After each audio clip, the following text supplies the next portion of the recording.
राज्यातल्या राजकीय घडामोडींचा आढावा घेऊयात। मध्य रेल्वेच्या भरती प्रक्रियेमध्ये अखेर मराठीचा समावेश करण्यात आला। रेल्वे भरती प्रक्रियेमध्ये मराठी भाषेचा समावेश असावा अशी अमित ठाकरेंची मागणी होती। अमित ठाकरेंच्या इशाऱ्यानंतर मराठीबाबत हा मोठा निर्णय घेण्यात आला। शिवसेना पक्षचिन्ह प्रकरणावर सुप्रीम कोर्टात सुनावणी होण्याची शक्यता आहे। प्रकरण कार्यतालिकेमध्ये 36व्या क्रमांकावर सूचीबद्ध आहे। गेल्या 3 वर्षांपासून प्रलंबित असलेल्या प्रकरणाकडे सर्वांचं लक्ष लागले। अंतिम युक्तिवाद ऐकून घेतला जाईल का याबाबत उत्सुकता आहे। आमदार मंदा म्हात्रेंनी नवी मुंबई मनपा आयुक्तांची भेट घेत विविध प्रश्नांवर चर्चा केली। पाम बीच मार्गावरच्या अनधिकृत जाहिरात कमानी काढून टाका, अन्यथा बुलडोझर घेऊन आम्ही जाऊ आणि पाडून टाकू असा इशारा आमदार मंदा म्हात्रेंनी दिला। जाहिरात कमानी पडून अपघात झाल्यास याला जबाबदार कोण असा थेट सवाल देखील त्यांनी उपस्थित केला।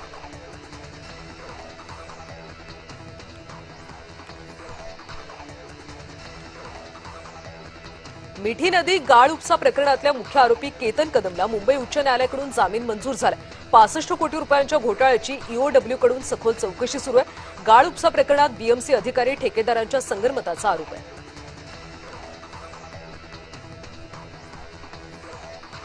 आमदार संजय गायकवाडांनी शिवाजी कोण होता या पुस्तकाच्या प्रकाशकाला शिवीगाळ केली। फोन करून प्रकाश आंबी यांना संजय गायकवाड यांनी जीवे मारण्याची धमकी दिली।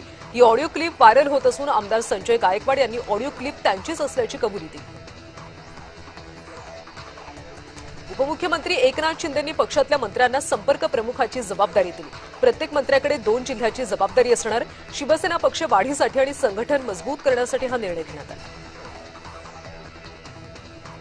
महिला आरक्षण विधेयक 2023 मध्येच मंजूर झालं। 5 राज्यातल्या विधानसभा निवडणुकांमधून महिलांची मतं मिळवण्यासाठी सत्ताधाऱ्यांनी हा मुद्दा पुढे आणला।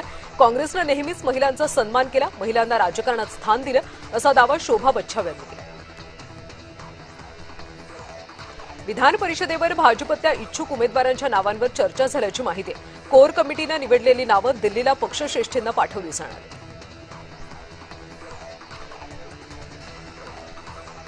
बारामती विधानसभा पोटनिवडणुकीसाठी सुनेत्रा पवारांनी काटेवाडीमध्ये मतदानाचा हक्क बजावला। यावेळी त्यांच्यासोबत पार्थ पवार सुद्धा उपस्थित होते। या निवडणुकीसाठी सुनेत्रा पवारांचे एकूण 23 उमेदवार रिंगणात आहेत।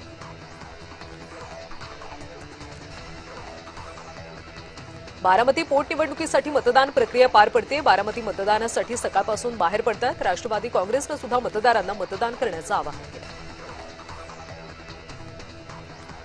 राहुरी विधानसभा पोटनिवडणुकीतले भाजप उमेदवार अक्षय कर्डिले यांनी बुरहाननगर इथं मतदान केलं। मतदानापूर्वी त्यांनी दिवंगत आमदार शिवाजीराव कर्डिले यांच्या प्रतिमेचं दर्शन घेतलं। यावेळी माध्यमांशी बोलताना ते भावुक झाले आणि त्यांनी वडिलांच्या आठवणींना उजाळा दिला। भिवंडीमध्ये मनपा प्रशासनाच्या नियोजनाच्या अभावामुळे पाणी टंचाईची समस्या आहे।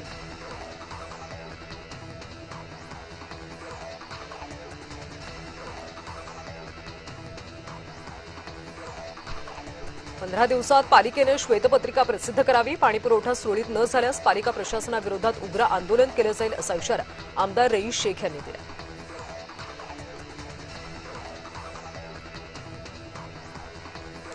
ठाणे भिवंडी कल्याण मेट्रो प्रकल्प 5 अंतर्गत उर्वरित मार्गिकेला शासनाने अधिकचा निधी मंजूर करून निविदा प्रक्रिया सुरू केली। त्यासंबंधीचे शासन आदेश मंत्रिमंडळाच्या उपसमिती बैठकीत मान्यता देण्यात आली अशी माहिती आमदार रईस शेख यांनी भिवंडीत दिली। उल्हासनगर महापालिकेमध्ये भाजप नगरसेवकांनी गोंधळ घातला। डम्पिंग ग्राउंडच्या मुद्द्यावरून भाजप आक्रमक झाले। यावेळी भाजप नगरसेवक आणि सुरक्षा रक्षकांमध्ये झटापट झाली असून स्वीय सचिवाला सुद्धा मारहाण झाली।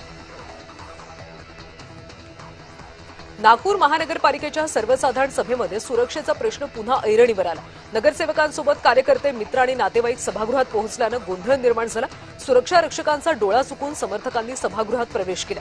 महापौर नीता ठाकरेंनी यावर संताप व्यक्त करत नगरसेवकांना जबाबदार धरले।